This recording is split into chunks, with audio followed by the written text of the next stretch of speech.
Hi guys, it's Mitch here. I'm just coming on to do this week's Facebook card reveals for you all.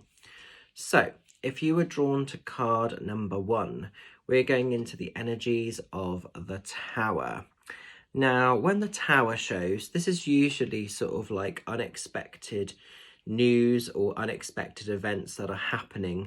Now, sometimes people get very sort of scared of the Tower, very kind of concerned about the Tower card. And I think it is worth sort of talking about and remembering that it's not always things that are negative or bad. Sometimes it can be something really positive and something really good. It could be that all of a sudden you've secured that job that you've wanted for ages, that's happened or come about out of the blue. It could be that maybe you've suddenly come into a big chunk of money and it's made things really kind of comfortable and positive in terms of moving forward. So the Tower is like always about unexpected changes. So when it's working in a positive way, it can be things of that nature. But often it is known for being a little bit more disruptive, a bit more sort of disturbing. So essentially it's something that you just can't plan, you just couldn't have called it, it's just happened, and you basically have to just sort of roll with it. You have to just literally work with the energy, however tricky or uncomfortable or consuming it might feel. I mean, to give you an example in my personal world, with me sort of being really ill the last couple of weeks, that was an example of the Tower working completely. It completely curveballed me, completely came out of the blue and sort of just took me out of the game, really. So it's always about unexpected things, and it's like sometimes in those moments it can feel very uncomfortable, it can feel very scary, and sometimes it can really challenge and test us as people. So sometimes the Tower really kind of brings in that sort of deeper philosophy of the back of stuff. But I think what's really important to remember with the Tower card, whatever you're going through, whatever you've been subjected to, whether it's really positive or whether it's really negative, it's the recovery. It's like the whole point of the Tower card. It doesn't have to stay stuck or consumed within that energy. It can actually sort of move out of that and the Tower can become rebuilt.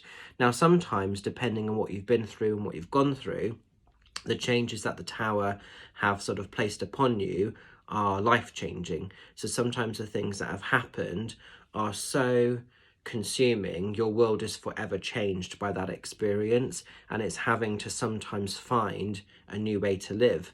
But it is remembering that the Tower can be restored, it can be repaired, it can be rebuilt, and it can be rebuilt again in a much more authentic setting, a much more authentic time for what your needs are in this moment.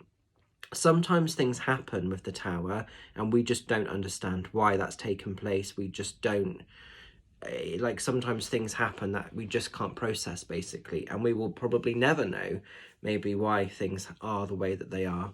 But it's that whole thing of, if you're still here, if you're still standing, you still have a reason to live, you still have something to offer this world, and it's tapping into that a little bit as well.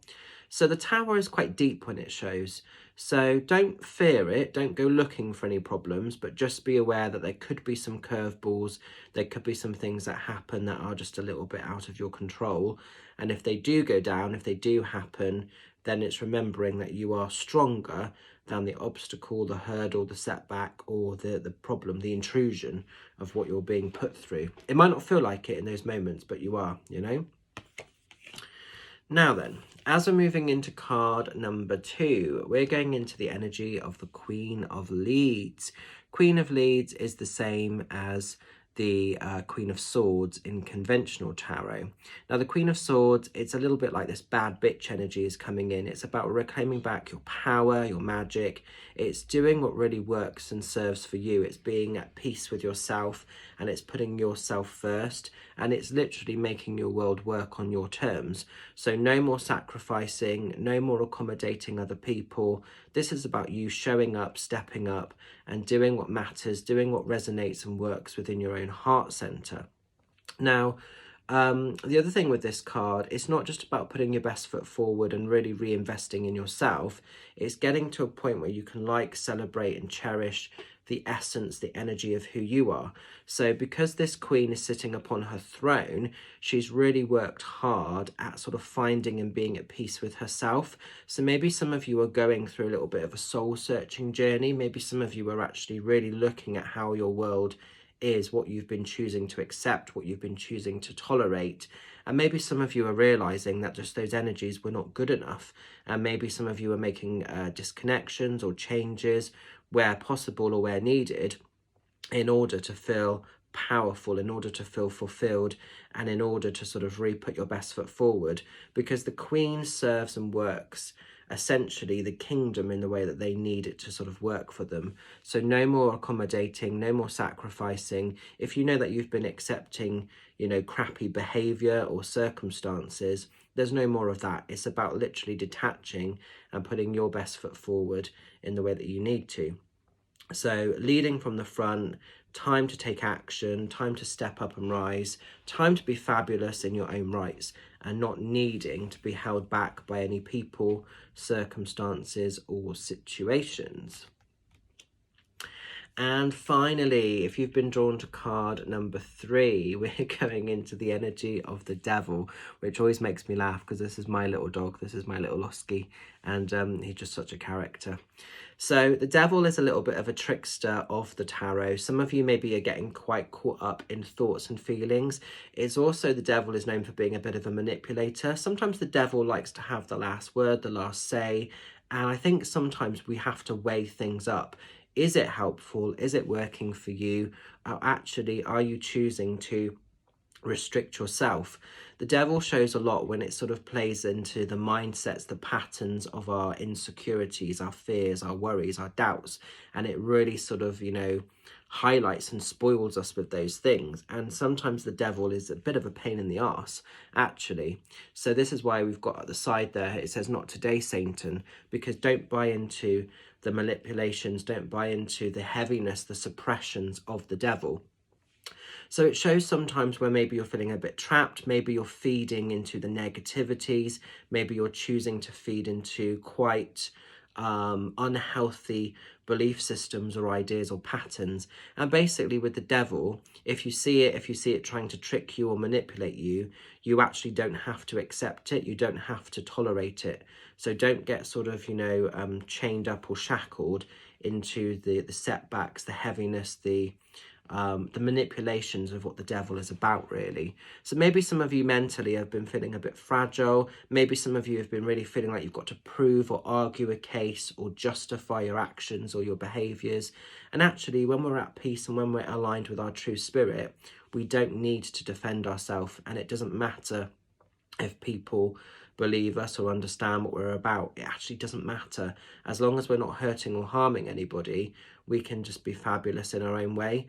So don't get caught up in the setbacks, the manipulation, the insecurities of what the devil might be trying to sort of play upon at the moment. So if you see these patterns, if you see these behaviours, be aware of it, but don't get caught up in it, okay? Which is easier said than done sometimes, but it is coming in that way.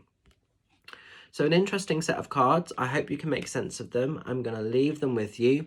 Just want to say a massive thank you to those people that are supporting this deck and have purchased a copy. I have now put the print run through, so I'm literally waiting for the prints to come back. I'm then waiting for the boxes and the stickers to put the boxes together, and then I'll be ready to actually send these decks out in the post. So fingers crossed it's not going to be much longer for you guys to wait.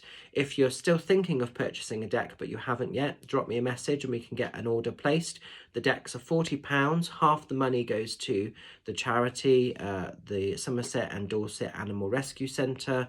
The other half obviously is for printing cost and everything else. So it'd be great if you can support and get behind this deck. I am also, over the coming months, going to be running some workshops with this deck. So for those that want to learn tarot, there's going to be a package that I'm putting together where you can learn tarot, a one-day course. It will be in person, probably at Spire Hill Therapy Centre in Stallbridge, although it may be somewhere else. And the deck will be included with all course material for anybody that wants to undertake their journey into tarot. So that will be happening and coming very soon as well.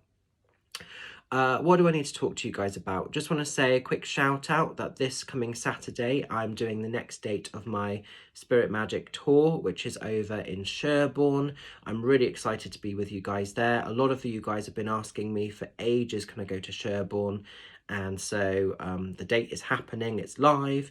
Loads of you have got behind it and supporting it, so thank you very much if you've already purchased a ticket. I think we're down to the last 15 tickets left, and then this event will sell out. Mum, as long as she's feeling better, fingers crossed, is hoping to be there as well at the weekend with her stall, so she may well come along, fingers crossed, as long as she's feeling a little bit better, because we both were sort of run down with this bug and just been sort of recalibrating our energy. But fingers crossed we will both be there. Well, I'll definitely be there, and hopefully Mum will be there with her stall as well for a beautiful night of spirit connections, connecting the two worlds in love, light and truth. So can't wait for that. What else do I need to say? I think that's it, really. If you're sort of waiting for rescheduled dates and everything, then I am on it. I'll be messaging you shortly to get those sorted. And yeah, just thank you very much for all the love and the support, because I have been really quite ill, and it has really sort of taken it out of me. But I am pretty much getting back to sort of my full health. So thank you very much. So I will leave it with you. I hope the messages make sense this week. Look after yourselves, have a cool one, and I will see some of you on Saturday, if not before. Take care. Bye for now.